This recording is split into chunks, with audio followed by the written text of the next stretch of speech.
Hi, fellow tea lovers. Settle in. The word is about. There's something evolving. I'm Nell. And I'm Rose. Whatever may come, the world keeps revolving. We've got a story. They say the next big thing is here, that the revolution's near. But to me it seems quite clear that it's all just a little bit of history repeating. We're bringing you the tea. Across era. Yes, I've seen it before. Just little bits of history repeating. All right, and go. It has been so long since we've recorded. I think we just had a shared brain cell shorting out moment. We're just sort of staring at each other. We are so happy to be back, guys. We really appreciate everyone's patience with the break. Sometimes these things are necessary. Yeah, welcome, Season 3, Episode 1. It's 2026. We missed y'all. We did. And we have a plan to publish every other week. So, We're there we going to go. try. This year is going to be better scheduled. This year's hopefully going to have even more fun stories than we've already gotten to tell. Yeah. And I hope literally nothing exhausting, tragic, or that's a lot happens this year. Because it all happened last year. yeah, we sort of miss the boring, but you know. I love boring. Bring back boring. You also may have noticed a small difference in our opening. I want to Yes. give a huge shout out to the Propellerheads and the legendary Shirley Bassey. Shirley Bassey. For the entire life of the podcast, we've been doing specific, different music openings for every episode. And while we love that, we think that this one kind of encapsulates what we're talking about. And we're trying something new this year. Definitely interested in notes. Also definitely interested if anybody needs us to Just we tell don't get us. paid We'll for this. change it. Yeah. If it's ever a problem, we're so happy to accommodate it. We just love the music. We'll always credit it. Right, exactly. I would also like to point out that when Rose says we do the music, Rose does the music. Music is not, I love music. I love listening to music. Understanding music is not my thing. I don't, unfortunately, at all. No, you play the radio and you do it beautifully. Thank you. I have been obsessed with music since I was very small, and technology makes it even more fun, and I'm just really happy to get to contribute anything original once in a while, but usually just piano arrangements. No, whatever it is, it's cool. I like it. You've also shown me like this amazing collection of instruments. I'm like, that's an instrument? What was that thing called that kind of looked like a glass football? Ocarina. It's so funny. I've spent more Christmases than not playing around on ocarinas because it's kind of your first stop gift for the musician in your life, and it should be. They're really that fun. I kick myself for never like getting into it sufficiently after the fact. It always ends up being a Christmas thing. I wonder how the mic would pick that up. I actually know where my stuff is right now because I cleaned out my office. Good for you. We just had like 2-ish weeks off work. Our work closes. And that was really nice. Unprecedented. I felt like I was in college. We got the same length break. It was Every time I would be like, okay, cleaning this part of the house, I would really just end up like rearranging my Harry Potter Lego sets. So, in essence, kind of playing with them. hey, if you're gonna build a dollhouse, play with it. Exactly. We were talking just before the break, and Nell was like, well, I'd like to sleep more, but I'm probably going to be cleaning. I was like, I'd like to clean more, but I'll be sleeping. This is why we get along. Right. I did some cleaning though. Me too. I took down all the Christmas stuff, and that was a feat. The Christmas stuff actually just appeared on the bench here right before recording. Bet Because that was your husband. lovely man was clearing things, and I'm not going to knock it, but he moved my stuff. Right. Yeah, I packed up all the Costco, Disney, Christmas Village stuff I had. Yeah, She's got quite a collection. I do. It's very impressive. Oh, wait, Rose has this instrument out. Yeah. Okay. So I actually found the ocarina. So if you haven't experienced an ocarina, there's a huge variety of them. It's generally a clay flute with 4 to, I don't know, I think this one has 12 holes. This is the biggest one I've ever seen. It is called the Sweet Potato, and I don't know if it's going to pick up on the mic, but we're going to try it. It sounds like a recorder, kind of. Like little that bit, yeah. same wind tone. It occupies a similar space as a recorder. That was wild. That caught better on the mic than it should have. This is the loudest ocarina I have ever encountered. Okay. And that was off the charts. No kidding. All right, maybe ocarina solos in our future. Okay. If the Shirley Bassey doesn't work out, we'll go back. All right. So what are we talking about today? So today, I first off would love to start with a shout out to a fellow historian. This is a fashion historian YouTuber that I have followed for a little while. Oh, yeah. But she's adorable. Her name is Karolina Zabrowska. And Yes. apologies if I haven't gotten your name right. I really love your content. She does historical fashion in just, it's a really nice presentation because she's super accurate, but she's not one of those nitpicky kind of like my accuracy is my entire personality. Like she can laugh at herself. She also does more serious explanations of historic fashion but she's not afraid to laugh at herself, which I love. And she actually caught a little bit of flack. I felt bad for her. She went to a Bridgerton tea Okay. and did like a kind of outlandish dress. She admitted that it was like a combination of styles and that was what she was going for. She wasn't going for historically accurate, which, side note, if you're a Bridgerton fan, that's wonderful. I have nothing against you, but it's not historic. Oh, no. Bridgerton Don't is... call accuracy. I mean, I remember one time in Bridgerton, they made up the summer muff because one of the actresses had broken her arm. Right, and that's not to say that it has to be. It is a made-up story. It's fiction. It's supposed to be. And also they would cover their hair. There's just a lot of things. But anyway, so and people were really down on her because they were like, she didn't even take it seriously. This history person didn't have historical accuracy. And it's like, oh my God, unclench. But anyway, so she did something really exciting this year. I've been waiting for it all year, which was the Encyclopedia of Ugly Fashion. She That's published a right. book. Yes, yes. For anybody that tries to find things by browsing still like I do, it's in the art section Okay. of most bookstores. But it is hilarious. It is alphabetized by whatever she darn well felt like it looks like. Oh, fabulous. But I think a lot of her videos really benefit from the fact that she does have just like a really classical face. And Yeah. so she did a lot of the modeling herself for all of these different crazy outfits. Wow, I love them. I can't recommend it more. I like carried it around at Christmas and made people look at ugly fashion. Like it was just, I mean, fashion much fun. sometimes is so ugly. oh yeah. Let's And be real. that's what got me started on the Van Eyck hat, like all those many episodes 2 years ago. Jan Van Eyck, his self-portrait has this insane hat that was a product of several fashion evolutions. If you're interested, it's way back there. We may revisit fashion, probably. I love fashion. As I wear my Adam Sandler outfit. Right. That's what I've taken to calling my sweatpants. Comfy, living it. Yep. Hey, that was just something that I looked forward to a lot, and it definitely didn't disappoint. As far as topics go today, I would love to just talk about historic discoveries of 2025. I Okay. think so much has gone on in 2025. I think we do forget that the history wheel is still turning in the background of all of that. I know. And it's definitely a more comforting place for me right now. Come join us. Was 2025 yesterday or a million years ago? That was the last blink. We're working on the next one. Okay, let's do it. What you got for me? Starting off in, my favorite place, London. London. Oh, I love London. York, actually, but England in general. For the first time in 30 years, they are allowing excavations in the Tower of London. Whoa. There's all kinds of interesting things being confirmed and brought up. It's really a good idea to just go and check out that whole spread from BBC UK. But It's a also, distraction from the royal family.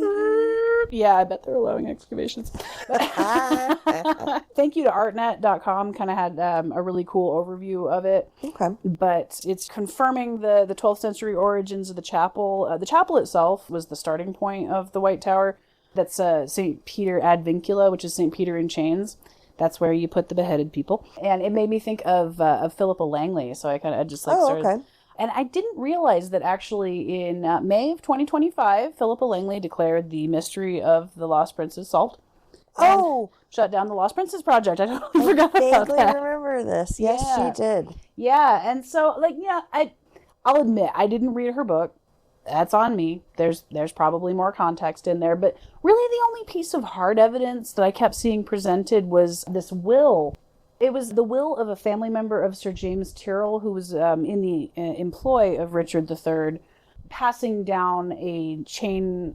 The chains of office, they're like big necklaces, but it's basically a huge amount of hard cash that you're receiving for this office. Oh.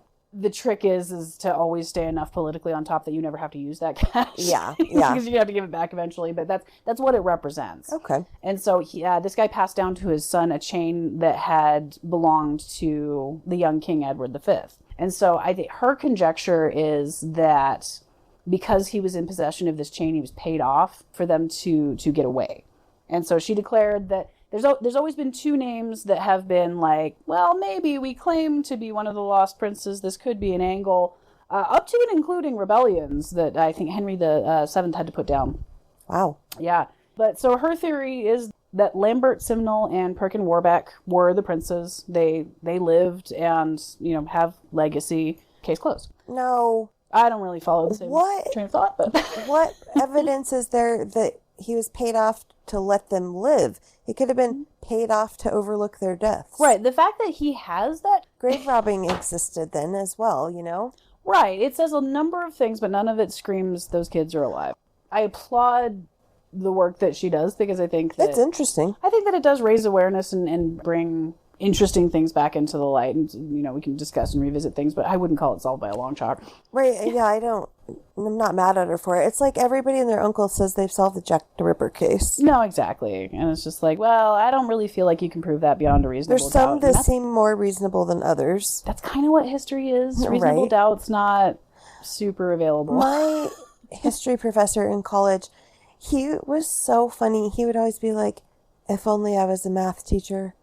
Nobody would call me too liberal. There would be no room for debate. Oh my gosh. Okay, my turn.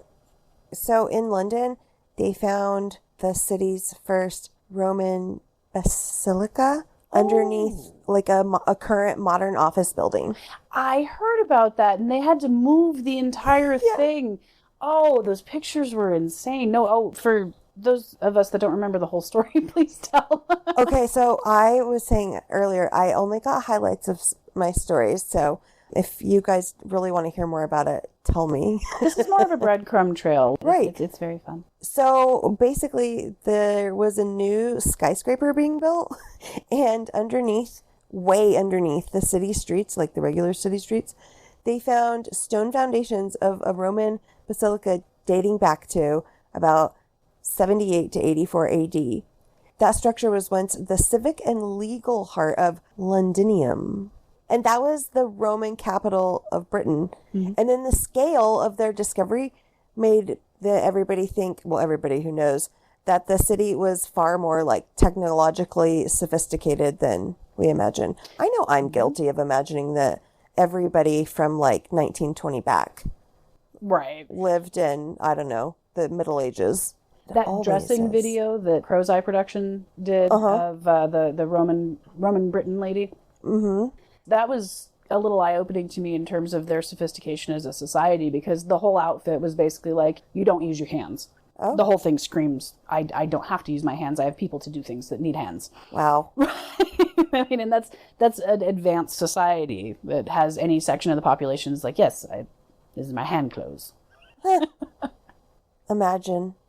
Speaking of London, I swear we didn't do this on purpose. No, we didn't. So, are you familiar with Shakespeare's Sonnet 116? Oh, yeah, I totally know that off the top of my head. It is okay if you don't know the title, but you do know the words. So, Sonnet 116 is the classic love poem. You hear it at weddings all the time. How do I love thee? Let me count the ways. No, that's Browning.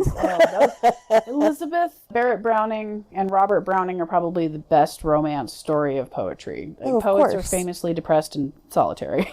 Those two were amazing. I think the first time I heard it was in Sense and Sensibility. Okay. It's the poem that Mary Ann keeps revisiting throughout the whole thing. That's let me not to the marriage of true minds admit impediments. Love is not love, which alters when it alteration finds, or bends with the remover to remove. Oh no, it is never fixed mark. Yeah. I don't know. I'm not Sorry. lying. I don't know. My brother is probably had the same expression on his face right now and doesn't know why. Well, if you're not familiar with it, that's okay. I really recommend it. It's a really beautiful love poem that has been used at weddings and proposals and in romantic movies galore. I'm quite sure it was forced on me in many a class. I just have probable. zero recollection. It's also something that just gets used a lot as an example of sonnets. But it's interesting because people have assumed for a long time that the general public wasn't very interested in Shakespeare's sonnets until a long while after his passing, because his first publication of his sonnets was he was a financial flop. Oh. But that's true of a lot of publications that have survived the test of time. So yeah. Right. But a researcher at Oxford this year actually found a rewrite of Sonnet 116 that was done from the royalist perspective, made into a song and used as kind of political gotcha during the English Civil War. Okay. So, lopping off Charlie's head, everybody, for a little while there's no kings, and then everybody decides we really want that back, but not the Scottish guy. Yep. That would be the Redux. But it's just really interesting in the sense that it retells the story of the popularity of the sonnets, and Shakespeare as a poet, it's really considered his secondary. Yeah, and we feel like it always has been. This is what this researcher at the Bodleian found in the Ashmolean papers. The Ashmolean is the museum at Oxford, and it's one of the coolest things I've ever seen in my life. There's elephant armor. That's the picture on our fridge. Oh, okay. Okay. Yeah. So it was found in the founder of the Ashmoleans collection, Elias Ashmole. And so what these researchers found was that Shakespeare's poetry was not only popular, but it was popular enough to be revamped into something for a current political climate. And it really made me think of the Cranberries song, Zombie. Oh. That was written for its own set of struggles. But then there was a cover done by Bad Wolves like a couple of years ago that rewrote the song just slightly. I mean, they played it reasonably true. It was like a little bit more metally. Like, I don't know if you would have heard it. I did. Yeah, but they changed the wording subtly to where it's like talking about drones and talking about things that are like a little bit more towards the perspective of that group. Yeesh. I thought it was a really interesting parallel. Like, you're taking something that matters to you, you're tweaking it a little bit so that you can talk about the things that matter to you today. Well, you know that Billy Joel song, We Didn't Start the Fire? Yeah. It was remade. I think Fall Out Boy remade it a few years ago. Gosh, there's so many more things you could put in there now. I like the Hildegard von Blingen version. What is that? That was the one that I showed you that... so if you've never experienced Bardcore, super highly recommend it. I sat on that for a while. And one of the folks that I was listening to a lot was... the account was Hildegard von Blingen. And they had a version of We Didn't Start the Fire that was like every problem of the Middle Ages. And it's so good. Really recommend it. Well, mine's not related to poetry, but it's in Scotland, so close by proximity. Don't worry, we'll make it off the island soon. Close by proximity. Archaeologists discovered a very large and complex hall where they said some of Scotland's first farmers gathered for festivities.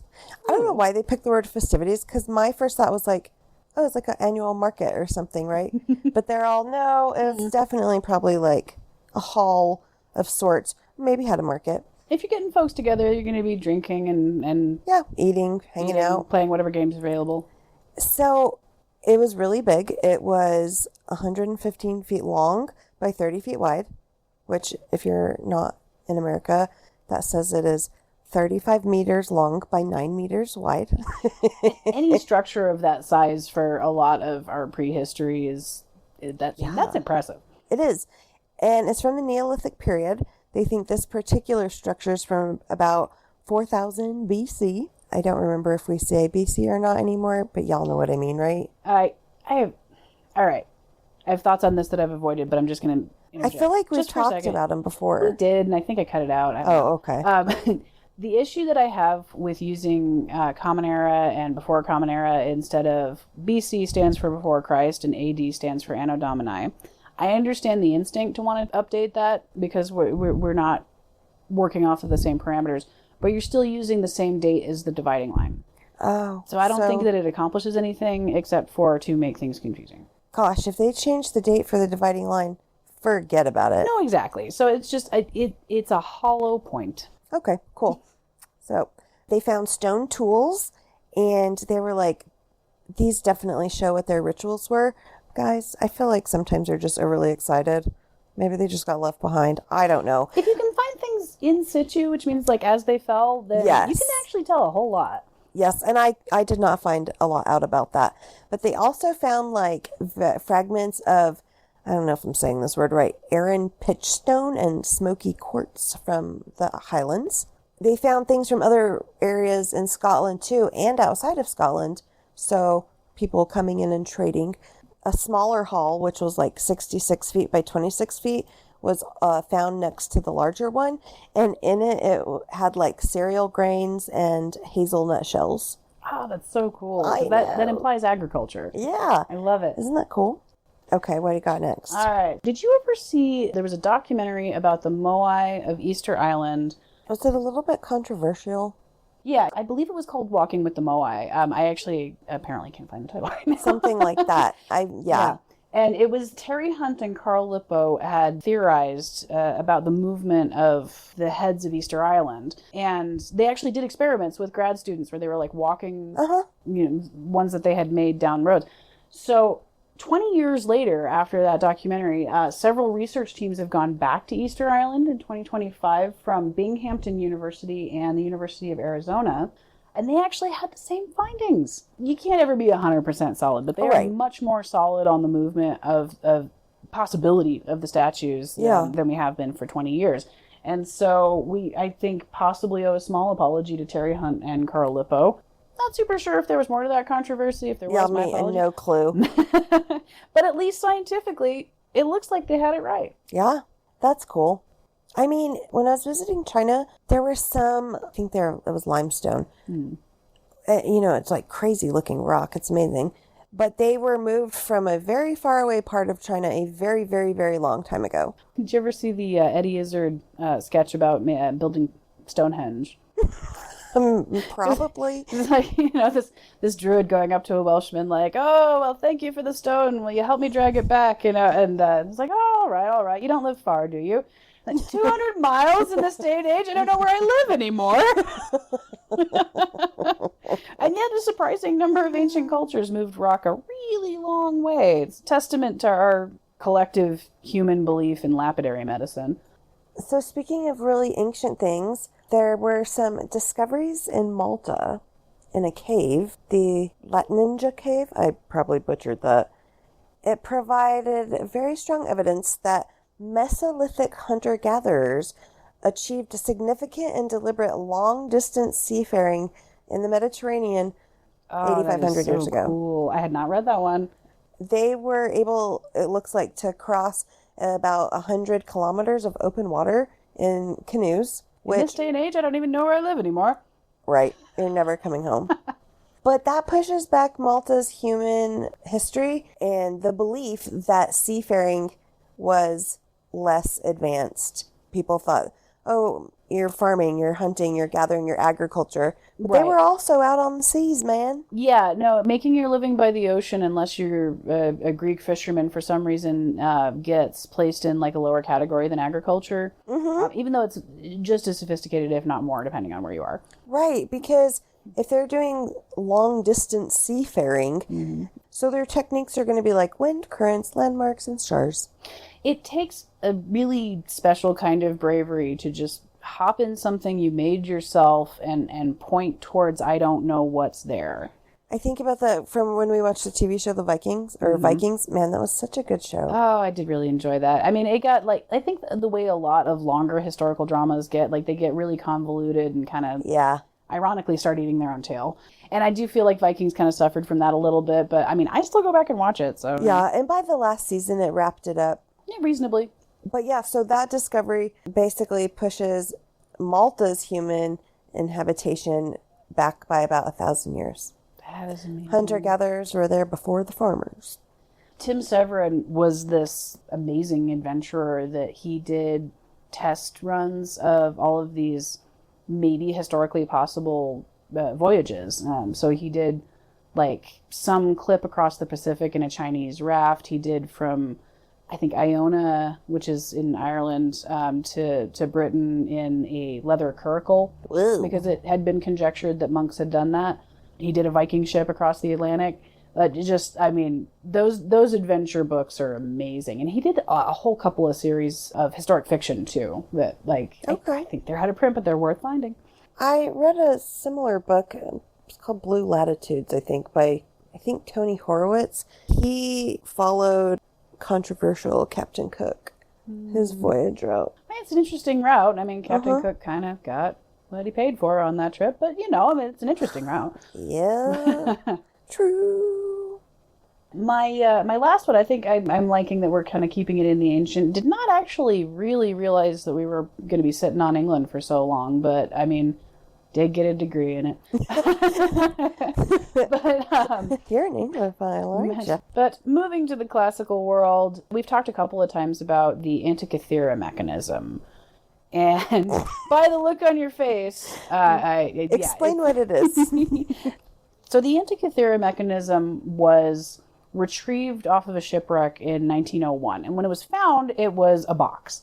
It was just this weird square thing that had some kind of gears sticking out of it. But I mean, it had been underwater for eons and just didn't look like anything useful. It was just like a mystery. Okay. And so it was a curiosity for a really long time until we gained the ability to image it on the inside and realized the thing was just stuffed with gears.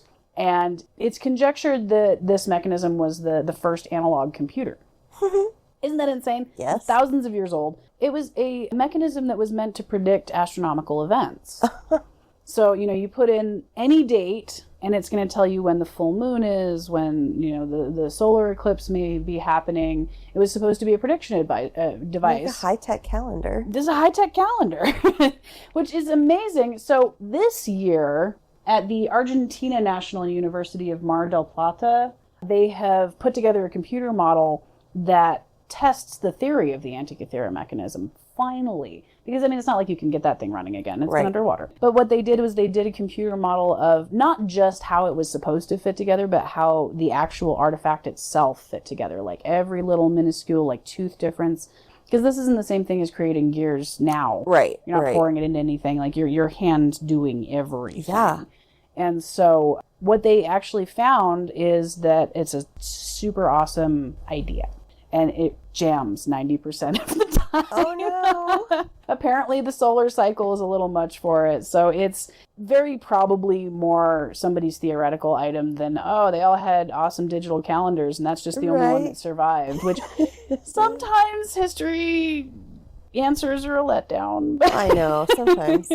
But that's the thing. Knowing more about it is still just as exciting as if it had been the it really is. The first robot. Imagine just being like, today I'm going to make a whole bunch of gears by hand because I have this idea. I wonder if I could make this possible. That is what makes us human, is I wonder how I can make this possible.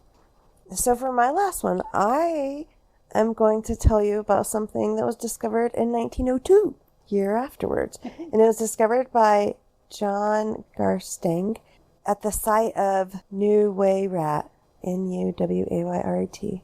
So it was discovered a little bit south of Cairo, and it was like a pottery vessel in a rock-cut tomb. Okay. They used radiocarbon analysis to date it to somewhere between 2,855 and 2,570 BC. Inside that vessel were the remains of a man. Oh. Yes. And so they presume his age somewhere between 44 and 64. And then analysis of his teeth suggested he grew up in the Nile Valley, which would make sense. But this year, researchers had extracted DNA from the man's tooth and compared his genome with genomes from 3,000 modern people and 805 ancient people. Oh, wow. They found that 80% of his genetic material was North African Neolithic ancestry. 20% of it was traced to genomes in Western Asia, especially Anatolia and the Levant in the Levant in the Neolithic and the Bronze Age. That is so cool. Right. That suggests so much migration. Yep. I mean, they were doing a lot more than at least I ever give people credit for. I love it. I love every story. I am looking so forward to telling all of these weird, complex stories with you. And thank you guys again for always coming back and listening. And we hope to just knock it out of the park this year. Happy 2026. Don't forget to like and follow and subscribe. And oh, the lemon pig. Oh, yes. Before we end for today, I do have to point out that we are recording under the auspices of a lemon pig. Yes, she said lemon pig. I saw it on the Goblin Core Reddit thread, and which shout out to my awesome olive tone wearing folks. They are my people. But this guy was like, I made my 2026 lemon pig, and then all of these people are posting all these pictures of like, I made a tangerine pig, I made a lime pig, and everything. So I looked it up. And it's I love these kinds of traditions because it's not religious. It's not particularly ancient. It doesn't really have a point. If it's a religious tradition, it probably means it was pagan before that. Usually. But apparently, the making of a lemon pig for good luck in the new year was made up for some party book in the mid-1800s. Was revived in the 70s as like a hostess thing and is now currently enjoying a small TikTok renaissance. In the 70s, I bet they were like, here, I put a lemon pig on top of the Jell-O salad. The one that I saw was like, hollow out the lemon pig and create a nice juice box thing. Oh no, my penny fell out. Oh, that's no good. There's a penny shoved in his mouth. And if anybody out there has been doing this since time immemorial, I think that's amazing, and I'm really happy to be on the lemon pig ride. Right, we just found out about it. We just found out. We're just very excited about it. But it is a lemon with a tinfoil tail and clove eyes that has little ears cut out and a penny in his mouth for prosperity. Yep, I like it. It reminded me when we were saying that, we just found out, my little niece, she always says something like, this is the first time I've ever done this. Well, I know, you're 5. Well, don't forget to like, follow, subscribe, and tell a friend about us. And we'll see you next time. Bye-bye.